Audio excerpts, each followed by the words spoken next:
Hey everyone, Cody Hayes here, and I'd like to welcome you to this lecture where we are looking at forming ethics in logic, along with some of the common logical or rhetorical fallacies within ethics. So, let's begin. Start off with the word, ethics itself.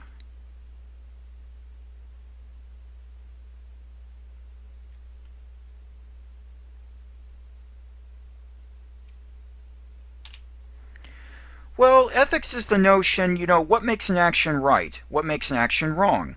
What is just and unjust behavior?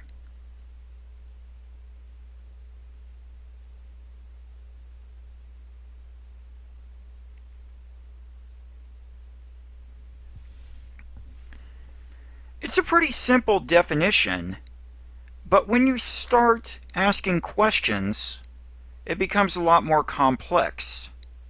Such as, for example, is there a universal right and wrong? Does a culture decide what's right and wrong?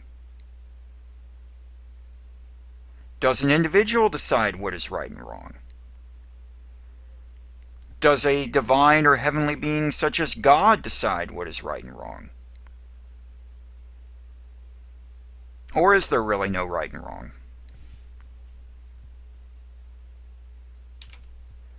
Well, at about what age do modern psychologists hold that an individual begins to form an ethical code?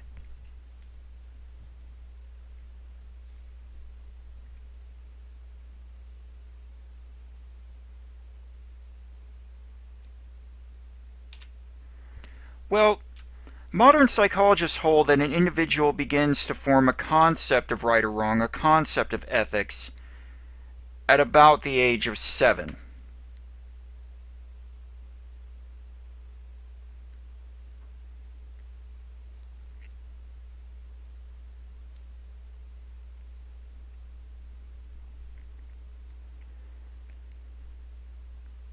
It's for this reason that you have, laws where they factor in, below the age of reasoning. Such as, for example, if a 5-year-old steals a piece of candy from a store, the 5-year-old is not charged with a crime because it's looked upon that he or she did not have an understanding that what he or she did was wrong. But even later, you have the juvenile system. And even when you get into adulthood, there's still a factor of ignorance, to some point in people with right and wrong actions. And, to kind of add to this topic, the author of our textbook talks about how when she informs people that ethics is one of the courses that she teaches, she'll get these glowing responses about how, well, that's what people need to hear today. And she often thinks, well, what do you think I'm doing? Do you think I'm indoctrinating people? And, she also mentions that, if somebody coming into one of her classes, a college level course, doesn't have an understanding of right and wrong by that point in their life, that person's probably never going to have an understanding of what is right and wrong. Is there a difference between morals and ethics? We use those terms interchangeably, but is there a difference?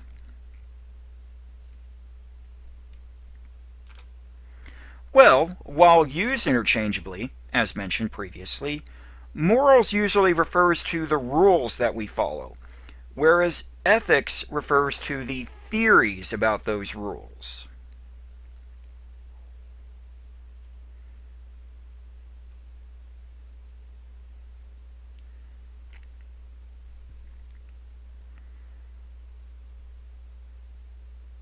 So, to think of it one way, morals would be stating, okay, these are the rules. This is what we are supposed to follow. Whereas ethics would perhaps be asking the question, why? Why are these the rules that we have to follow?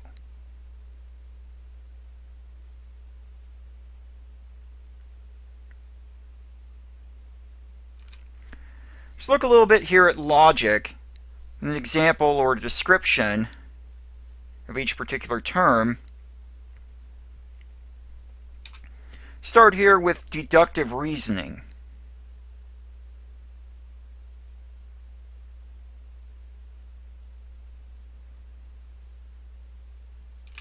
And an example of this would be a statement that will always be true. For example, the statement a bachelor is an unmarried man.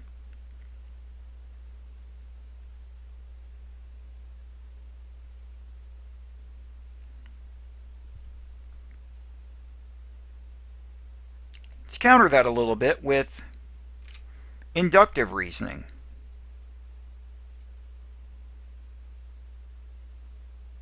Inductive reasoning is a statement that may be potentially false.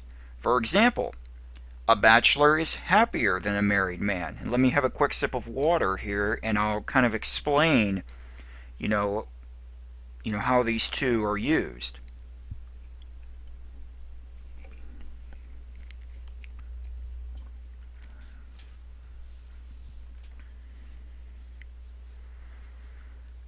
Where we see this in logic, in many respects, comes from the German philosopher Immanuel Kant and his Epistemology. Epistemology is the notion of how we gain and or receive knowledge.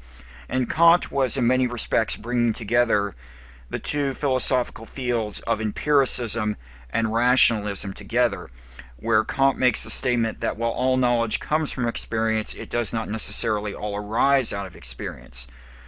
The logic here is that while you have to go and learn something, there are some things you do not have to continue to learn because they will always be true. So, for example, with deductive reasoning, a statement that will always be true. Once you know what a bachelor is, you do not have to go around and try to find a married bachelor because there is no such thing. That's a contradiction in terms. Or, with the inductive reasoning, a statement that could be false. This would involve having to do some type of experimentation. The statement, a bachelor is happier than a married man. Some may be, some may not be. So that's a statement that could be potentially false. But the first one, a bachelor is an unmarried man, that's absolutely true no matter what, because there's no such thing as a married bachelor. That is a contradiction in terms.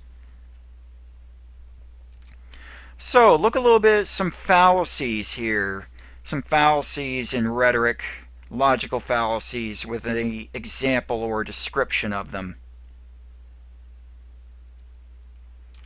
One of the first that I sometimes hear quite a bit, were you there?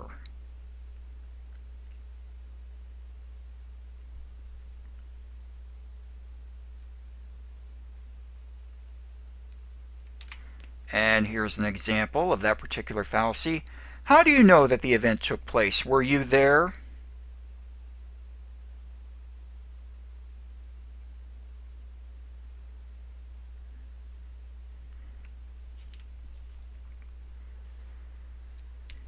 Where I often see this fallacy used is particularly among those creationists, I guess you could say, that hold that the world, for example, is only 6,000 years old.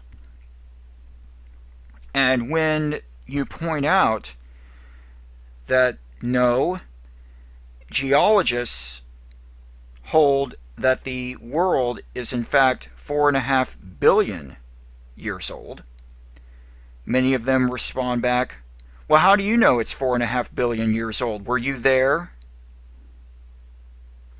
And the statement was used quite a bit.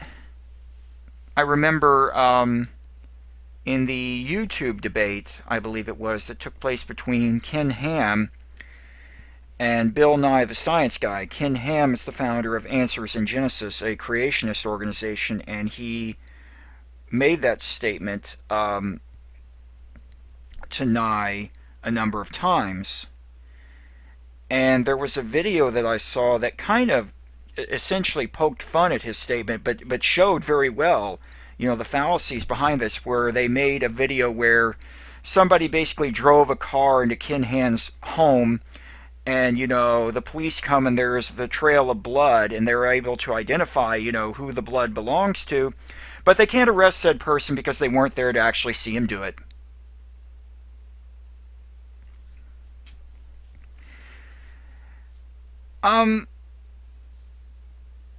To perhaps look at this another way, one thing to point out is that it's true that at this moment, from a very literal empirical point of view, it is impossible to recreate or represent the past.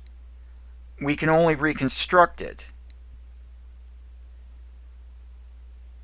But the whole thing with the were you there fallacy, why it is a fallacy, is because history would have to work when we would want it to, and not work when we would not want it to.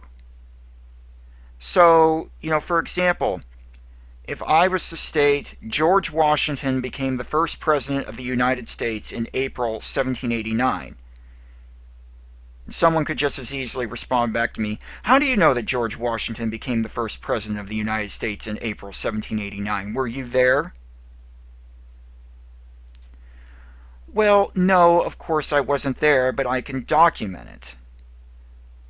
But hopefully you can see where this, is a logical fallacy within rhetoric, within ethics, within philosophy. Ad hominem.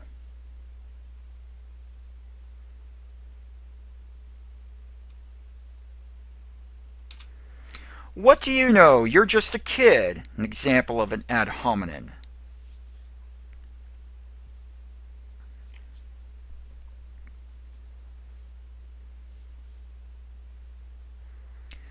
Well, ad hominem, it's Latin for essentially, at the man, at the human.